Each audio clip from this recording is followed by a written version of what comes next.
Cape Town police have opened a murder and inquest docket after the death of two businessmen at a financial services company in the CBD. And the Constitutional Court has ruled that the government cannot extradite a man to Botswana until it receives an assurance that he won't be sentenced to death.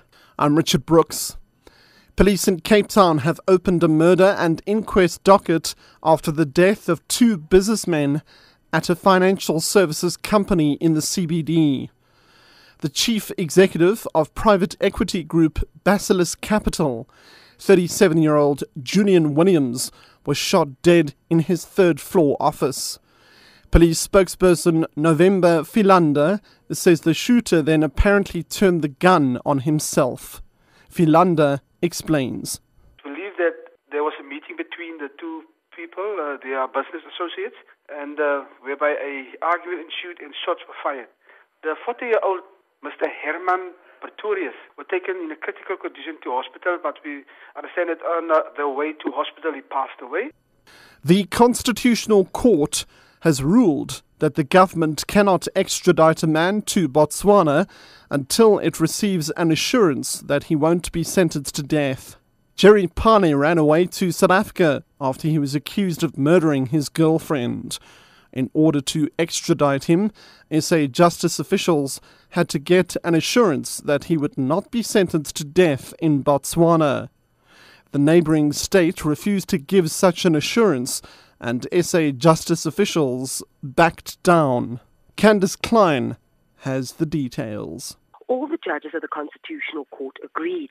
Justice Zach Yacoub said the state shouldn't have been allowed to appeal the High Court decision in the first place. He confirmed the correctness of that court's decision. The rest of the judges found that the case mirrored an earlier case which had set the precedent for extradition proceedings where the death penalty is involved. They confirmed that extraditing or deporting Pale would amount to a violation of his right to life and dignity as enshrined in our Constitution. The only way Pale can be legally returned to stand trial would be for the Botswana government to give an assurance that the death penalty will not be imposed. Candice Klein, SABC News, Johannesburg. Over 1,000 members of the National Union of Mine Workers, NUM, have downed tools at the Phosphor mine at Palabora in Limpopo. Union spokesperson Lesiba Sishoka says they want the phosphate miner to review their medical aid scheme, long service benefits and pension funds. The net is closing in on corrupt state-employed doctors. It's reported that these doctors allegedly abandoned patients in public hospitals in the Eastern Cape so as to earn extra money running their private practices during working hours.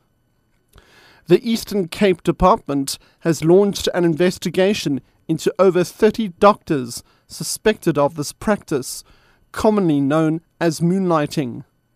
The investigation follows a health department sting last week where officials pounced on a state doctor at her private practice. The department has hired a consortium to conduct an investigation into the matter. Here's Provincial Health spokesperson Sizwe Kupelu. It's a grave concern for the department because we're inundated with calls from members of the public complaining about long queues, complaining about non-availability of doctors at their workplaces, hence the investigation. We also aware that the problem is not only concentrated in Mthatha. We have received concerns from other parts of the province. So this challenge is across the province. We are taking it seriously because we are paying doctors full-time.